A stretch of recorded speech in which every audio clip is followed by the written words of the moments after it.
प्रिय दोस्तों, क्या आपको मालूम है कि इस संसार की अगली सबसे बड़ी अलौकिक घटना क्या होने वाली है? वो है प्रभु यीशु मसीह का बादलों पर आगमन। दोस्तों, ये लोगों को एक ऐसी घटना लगती है जो कि मनगढ़ंत है, परंतु वचन कहता है कि ये घटना एक दिन घटने वाली है। किस रीति से प्रभु यीशु मसीह का दूसरा आगमन होगा और उसका प्रभाव इस संसार पर क्या पड़ने जा रहा है? दोस्तों, ये बात हमारे लिए जानना बहुत आवश्यक है, क्योंकि हम सब इस संसार में जीवन जीते हैं। यदि आप जानना चाहते हैं कि उसका आगमन कैसा होगा और उसका क्या प्रभाव इस पृथ्वी पर पड़ेगा, तो आइए उसे जानने के लिए हमारे साथ इस अध्ययन में शामिल हो जाइए।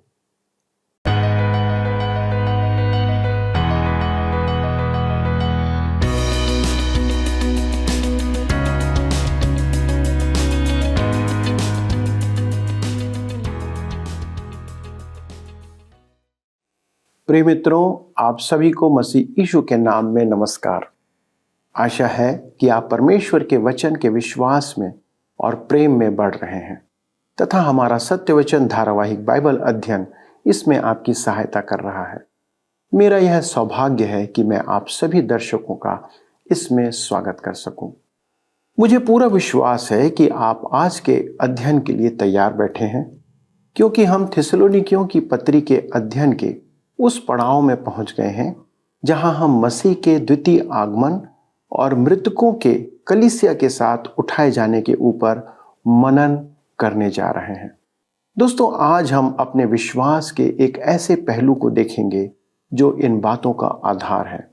हमारे जी उठने या जीवित उठाए जाने का आधार हमारे सुसमाचार पर विश्वास करना है। सुसमाचार क्या है? केवल यह कि मसीह हमारे पापों के लिए मारा गया, गाड़ा गया और तीसरे दिन जी उठा। इस घटना पर विश्वास करना ही हमें यह आधार देता है कि हम भी एक दिन उसके साथ उठाए जाएंगे। और यदि मसीह नहीं जी उठा तो हमारा विश्वास करना व्यर्थ है। मित्रों, आज संसार के लोग इस बात पर विश्वास नहीं करते हैं मित्रों, पर हम विश्वास करने के कारण ही विश्वासी कहलाते हैं, क्योंकि हम मसीह की मृत्यु, उसका दफन, उसके जी उठने पर विश्वास करते हैं। मैं इस बात से बहुत चकित होता हूं कि आज कितने मसीही कहलाने वाले लोग भी इस पर विश्वास नहीं करते हैं और स्वयं को विश्वासी कहते हैं।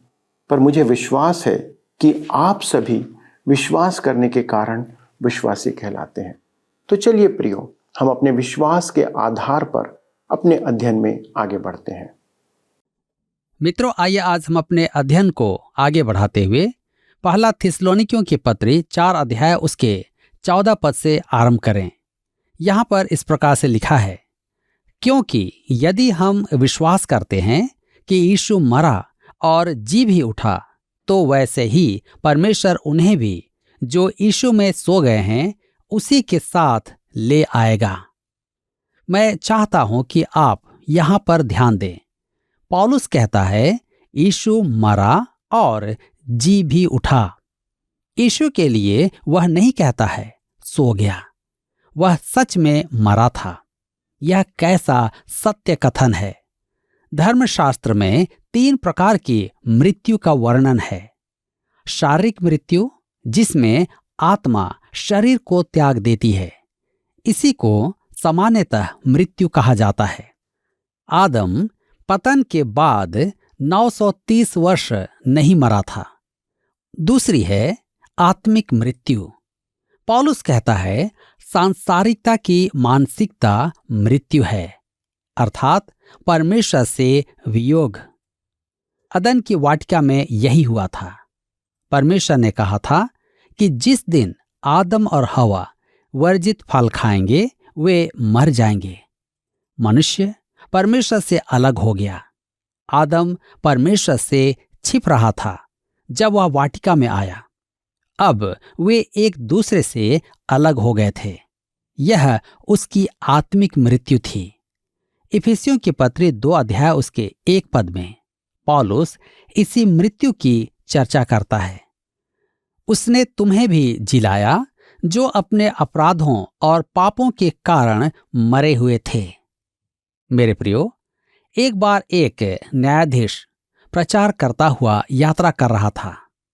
उसका प्रचार विषय था, आज के जीवित मनुष्यों में लाखों लोग कभी नहीं मरेंगे। उसके पीछे ही एक पादरी प्रचार यात्रा पर था। उसका विषय था, आज के जीवितों में लाखों मृतक हैं। वे वास्तव में मृतक थे, आत्मिक मृत्यु। तीसरी मृत्यु है अनंत मृत्यु। यह परमेश्वर से अनंत वियोग है। प्रकाशित वाक्य की पुस्तक 20 अध्याय उसके 14 पद में व्यक्त यह दूसरी मृत्यु है। मृत्यु और अधोलोक आग की झील में डाले गए। यह आग की झील दूसरी मृत्यु है। तब हम पढ़ते हैं पहला थिस्सलुनीकियों की पत्री 4 अध्याय और उसके 15 पद में यहां लिखा है, क्योंकि हम प्रभु के वचन के अनुसार तुमसे यह कहते हैं कि हम जो जीवित हैं और प्रभु के आने तक बचे रहेंगे, सोए हुओं से कभी आगे न बढ़ेंगे। ध्यान दीजिएगा, प्रभु के वचन के अनुसार पौलुस उन्हें विश्वास दिलाता है कि वह जो कह रहा है वह परमेश्वर का वचन है। पौलुस जानता था कि वे मृतकों के बारे में चिंतित थे, कि वे कलीसिया के उठाए जाने में उनके साथ नहीं होंगे। वह उन्हें बताना चाहता था कि मसीह में जो मर गए हैं वे भी कलीसिया के साथ उठाए जाएंगे। हम जो जीवित हैं और प्रभु के आने तक बचे रहेंगे तो सोए हुओं से कभी आगे न बढ़ेंगे। जीवितों से पूर्व मृतक उठाए जाएंगे। आगे लिखा है पहला थिस्सलुनीकियों की पत्री 4 अध्याय उसके 16 पद में, क्योंकि प्रभु आप ही स्वर्ग से उतरेगा, उस समय ललकार और प्रधान दूत का शब्द सुनाई देगा और परमेश्वर की तुरही फूंकी जाएगी और जो मसीह में मरे हैं वे पहले जी उठेंगे। ध्यान दीजिएगा, प्रभु आप ही स्वर्ग से उतरेगा। मुझे यह बात बहुत अच्छी लगती है। प्रभु यीशु स्वयं आएगा। वह स्वर्गदूतों को नहीं भेजेगा। जब वह पृथ्वी पर राज्य की स्थापना करने आएगा तब वह पृथ्वी के चारों कोनों में स्वर्गदूतों को भेजेगा कि चुने हुओं को एकत्र करे। इस्राएली और अन्य जाति दोनों जो राज्य में प्रवेश करेंगे, परंतु कलीसिया के उठाए जाने में स्वर्गदूतों की कोई भूमिका नहीं है। स्वर्गदूतों ने प्रभु यीशु के जन्म का समाचार सुनाया था। उन्होंने क्या कहा था? दाऊद का पुत्र, नवजात राजा। उसे राजा कहकर घोषणा की गई थी। ज्योतिषियों ने पूछा था कि यहूदियों के राजा जिसका जन्म हुआ है उसे कहां पाएंगे। इसके विपरीत पेंतेकुस्त के दिन जब कलीसिया की स्थापना हुई तब भी वहां स्वर्गदूतों ने कुछ नहीं किया था। मेरे मित्रों, पवित्र आत्मा स्वयं स्वर्ग से उतरा था। कलीसिया के उठाए जाने के दिन प्रभु यीशु स्वयं स्वर्ग से उतरेगा। उस दिन वहां स्वर्गदूत नहीं होंगे। स्वर्गदूत इस्राएल के साथ जुड़े हुए हैं, कलीसिया के साथ नहीं। आगे हम देखते हैं वह ललकार के साथ स्वर्ग से उतरेगा। यह आज्ञा की ललकार है, जैसे उसने लाजर की कब्र के बाहर पुकार लगाई थी, हे लाजर निकल आ। तब हम आगे देखते हैं प्रधान स्वर्गदूत का शब्द। क्या यह स्वर्गदूत कलीसिया के उठाए जाने के संबंध में है? नहीं, यह प्रभु की आवाज है जो प्रधान स्वर्गदूत की सी सुनाई पड़ती है। यह उसकी आवाज की गुणकारिता, वैभव और अधिकार है। तब हम देखते हैं परमेश्वर की तुरही। क्या तब तुरही फूंकी जाएगी? नहीं, उसकी आवाज ही ऐसी दबंग होगी। क्या हम इसके विषय आश्वस्त हैं? प्रकाशित वाक्य की पुस्तक 1 अध्याय उसके 10 पद में प्रेरित यूहन्ना पतमुस द्वीप में था, जहां उसने लिखा, मैं प्रभु के दिन आत्मा में आ गया और अपने पीछे तुरही का सा बड़ा शब्द यह कहते सुना। उसने मुड़कर देखा कि वह कौन है। वह महिमामय प्रभु यीशु था, जिसकी वाणी तुरही की सी थी। अतः यह तो सोचना छोड़ दें कि जिब्राइल तुरही बजाएगा। उसके पास तो तुरही है भी नहीं। यदि होती तो भी उसे तुरही फूंकने की आवश्यकता नहीं होगी। क्या प्रभु यीशु ने लाजर को जिलाते समय जिब्राइल को सहायता के लिए बुलाया था? क्या आप कल्पना कर सकते हैं कि प्रभु यीशु लाजर की कब्र पर खड़ा जिब्राइल को पुकार रहा है, जिब्राइल, क्या तू मेरी सहायता करेगा कि इसे कब्र से बाहर बुलाऊं? यह कैसी महान मूर्खता है। प्रभु यीशु को किसी की सहायता की आवश्यकता नहीं है। जब वह अपनी कलीसिया को पुकारेगा, तब मृतक देह कब्रों से निकल आएंगी। हम पहला थिस्सलुनीकियों की पत्री 4 अध्याय उसके 17 पद में आगे पढ़ते हैं। तब हम जो जीवित और बचे रहेंगे उनके साथ बादलों पर उठा लिए जाएंगे कि हवा में प्रभु से मिले, और इस रीति से हम सदा प्रभु के साथ रहेंगे। लिखा है उठा लिए जाएंगे। फिर वही शब्द झपट लेना, उठा लेना, परिवहन करना आदि यहां आया है। यह काम यथाक्रम होगा। पहले मृतक जी उठेंगे, स्तिफनुस जी उठेगा और संभवतः वह जुलूस को लेकर चलेगा, क्योंकि वही सबसे पहला मसीही शहीद था। तदुपरांत प्रेरित गण होंगे और यीशु के लिए जान देने वाले असंख्य जन होंगे। अंत में हम, यदि जीवित रहे तो हम सबके अंत में होंगे।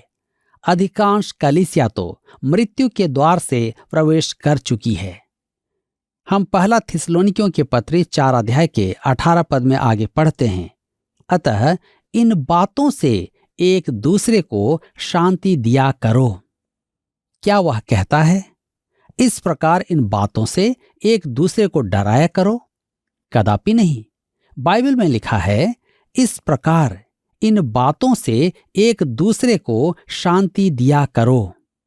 मेरे मित्रों, इसका अर्थ सामान्य अर्थों में मात्र शांति ही न देना, वरन एक दूसरे की अगुवाई करना तथा प्रोत्साहित करना और इन बातों की चर्चा करना। प्रभु यीशु अपनों को एक दिन इस संसार से उठा ले जाएगा। यह कैसी महान एवं अद्भुत शांति है।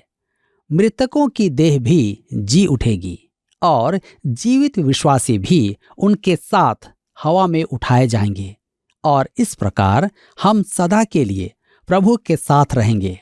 हम तदुपरांत उसके साथ राज करेंगे। प्रभु के साथ राज करने पृथ्वी पर लौटेंगे। इसी के साथ यहाँ पर अब अध्याय 4 समाप्त होता है, और अब हम अपने अध्ययन को अध्याय 5 से जारी रखेंगे, जिसका विषय है मसीह का आगमन एक उत्साहवर्धक आशा है। पहला थिस्सलुनीकियों के इस अंतिम अध्याय में हम प्रभु यीशु के आगमन की तैयारी में मसीह आचरण को देखते हैं। यदि हमारा स्वभाव कर्मों में प्रदर्शित ना हो तो गंभीर समस्या है। प्रभु यीशु का आगमन एक उत्साहवर्धक आशा है जो हमें कुछ करके दिखाने की प्रेरणा देती है। मसीह के आगमन के प्रति सजग एवं मसीह के विश्वासी को उसके आगमन के लिए सजग एवं सतर्क रहना चाहिए, क्योंकि विश्वासी महाक्लेश की भयानक रात में प्रवेश नहीं करेंगे। महाक्लेश को प्रभु का दिन भी कहते हैं। प्रभु का दिन रात से आरंभ होता है, क्योंकि यह परमेश्वर के समय के अनुसार है। उसने उत्पत्ति के समय भी ऐसा ही किया था। सांझ हुई फिर भोर हुआ, इस प्रकार पहला दिन हो गया। परमेश्वर अंधकार से आरंभ करके ज्योति की ओर बढ़ता है। अतः महाक्लेश मसीह के महिमामय सहस्त्रवर्षीय राज्य में अंत होगा, जब धार्मिकता का सूर्य अपने पंखों में चंगाई लेकर आएगा। लिखा है प्रभु का दिन। प्रभु का दिन एक ऐसी अभिव्यक्ति है जिसका हमें परीक्षण करना होगा। हम पहला थिस्सलुनीकियों की पत्री 5 अध्याय उसके 1 पद में पढ़ते हैं, लिखा है, पर हे भाइयों, इसका प्रयोजन नहीं कि समयों और कालों के विषय में तुम्हारे पास कुछ लिखा जाए। यहां पर हम देखते हैं समयों और कालों, यह कलीसिया की संपदा नहीं है, वह इस पृथ्वी और पृथ्वीवासियों के लिए है। उस दिन इस्राएली और अन्य जाति दोनों उद्धार पाएंगे। कलीसिया समयों और कालों की नहीं, एक व्यक्ति की प्रतीक्षा में है। हम पहला थिस्सलुनीकियों की पत्री 5 अध्याय उसके 2 पद में पढ़ते हैं, क्योंकि तुम आप ठीक जानते हो कि जैसा रात को चोर आता है वैसा ही प्रभु का दिन आने वाला है। मेरे मित्रों, प्रभु यीशु रात में चोर के समान कलीसिया में नहीं आएगा। कलीसिया प्रभु यीशु के आने की प्रतीक्षा में है। आप चोर की प्रतीक्षा नहीं करते हैं और न ही उसके लिए संदेश लिखकर द्वार पर छोड़ते हैं। श्रीमान चोर महोदय, मैंने पिछला द्वार आपके लिए खुला छोड़ दिया है। अलमारी खुली है और उसमें आभूषण रखे हैं। मेरे विचार में तो आपने ऐसा कभी नहीं किया होगा। इसके विपरीत बाहर जाते समय आप सुनिश्चित करते हैं कि सब दरवाजे बंद हैं और ताले अच्छे से लगे हैं। आप चोर से पूरी तरह से सुरक्षित रहना चाहते हैं। प्रभु यीशु कलीसिया में एक चोर के समान नहीं आएगा, परंतु कलीसिया के उठाए जाने के बाद प्रभु यीशु एक चोर के समान इस संसार में आएगा। जैसा मैं कह चुका हूं, प्रभु का दिन अचानक ही पृथ्वी पर आएगा और महाक्लेश की रात से आरंभ होगा। तदुपरांत प्रभु यीशु स्वयं इस पृथ्वी पर आएगा। प्रभु का दिन अचानक ही आ पड़ेगा। हम पहला थिस्सलुनीकियों 5 उसके 3 पद में पढ़ते हैं, लिखा है, जब लोग कहते होंगे कि कुशल हैं और कुछ भय नहीं, तो उन पर एकाएक विनाश आ पड़ेगा, जिस प्रकार गर्भवती पर पीड़ा, और वे किसी रीति से ना बचेंगे। क्या आप यहां सर्वनामों में परिवर्तन देखते हैं? पहले 2 पदों में पौलुस भाइयों को संबोधित करता है और कहता है कि उसे समयों और कालों की चर्चा करने की आवश्यकता नहीं, क्योंकि कलीसिया का उनसे संबंध नहीं है। वे तो उस समय संसार से कूच कर जाएंगे। अब पद 3 में सर्वनाम बदलकर लोग हो जाता है। जब लोग कहते होंगे कुशल है और कुछ भय नहीं। मैं फिर कहना चाहता हूं कि प्रभु का दिन वह काल है जो महाक्लेश के समय से आरंभ होकर पृथ्वी पर प्रभु के राज में चलेगा। धर्मशास्त्र के अनेक अंश इसकी चर्चा करते हैं। उदाहरण स्वरूप यशायाह की पुस्तक अध्याय 12 और 13, जिसमें आप पढ़ेंगे कि परमेश्वर समाज और देश, सेना और व्यापार तथा कला एवं ठाठ बाट और घमंड एवं धर्म को कैसे दंड देगा। यशायाह की पुस्तक 13 अध्याय उसके 9 पद में लिखा है, देखो यहोवा का वह दिन रोष और क्रोध और निर्दयता के साथ आता है कि वह पृथ्वी को उजाड़ डाले और पापियों को उसमें से नष्ट करे। उसका आरंभ प्रकोप के दिन से होता है। यशायाह 13 उसके 10 में आगे लिखा है, क्योंकि आकाश के तारागण और बड़े बड़े नक्षत्र अपना प्रकाश ना देंगे और सूर्य उदय होते होते अंधेरा हो जाएगा और चंद्रमा अपना प्रकाश ना देगा। योएल नबी की पुस्तक 1 अध्याय उसके 15 पद में भविष्यवाणी है, उस दिन के कारण हाय, क्योंकि यहोवा का दिन निकट है, वह सर्वशक्तिमान की ओर से सत्यानाश का दिन होकर आएगा। और अध्याय 2 उसके 2 पद में योएल कहता है, वह अंधकार और तिमिर का दिन है, वह बदली का दिन है और अंधियारे का सा फैलता है। पुराने नियम में प्रभु के दिन का दृश्य प्रस्तुत किया गया है। प्रभु का दिन महाक्लेश से आरंभ होकर सहस्त्र वर्षीय प्रभु राज तक जाता है। पुराने नियम का यही संदेश है। मेरे मित्रों, अध्याय 4 में प्रभु के आगमन और कलीसिया के उठाए जाने का उल्लेख कहीं नहीं है, परंतु प्रतीकों में अवश्य प्रकट है। जैसे हनोक और एलिय्याह का सा अनुभव, ये दोनों ही जीवित उठा लिए गए थे, परंतु जनसमूह के जीवित उठा लिए जाने का उल्लेख नहीं है कि प्रभु यीशु उन्हें अपने साथ ले जाएगा। यह एक महिमामय सत्य है जिसका उल्लेख प्रभु यीशु ने स्वयं अपने मुख से किया था। यूहन्ना रचित सुसमाचार 14 अध्याय उसके 2 और 3 पद में लिखा है, मेरे पिता के घर में बहुत से रहने के स्थान हैं, यदि न होते तो मैं तुमसे कह देता, क्योंकि मैं तुम्हारे लिए जगह तैयार करने जाता हूं। और यदि मैं जाकर तुम्हारे लिए जगह तैयार करूं तो मैं फिर आकर तुम्हें अपने यहां ले जाऊंगा कि जहां मैं रहूं वहां तुम भी रहो। मेरे मित्रों, जहां तक मैं जानता हूं, धर्मशास्त्र में यह सत्य पहली बार प्रकट किया गया और पौलुस ने पहला थिस्सलुनीकियों की पत्री 4 अध्याय में इस पर सविस्तार से विचार किया है। परंतु अध्याय 5 में जो वह कह रहा है, यह पुराने नियम का चिर परिचित विचार है। जब लोग कहते होंगे कुशल है और कुछ भय नहीं, तो उन पर एकाएक विनाश आ पड़ेगा। संसार के लिए यह एक आश्चर्यजनक घटना होगी, क्योंकि उन्होंने इसकी कल्पना भी नहीं की होगी। थिस्सलुनीकियों की दूसरी पत्री के 2 अध्याय में झूठ का उल्लेख किया गया है।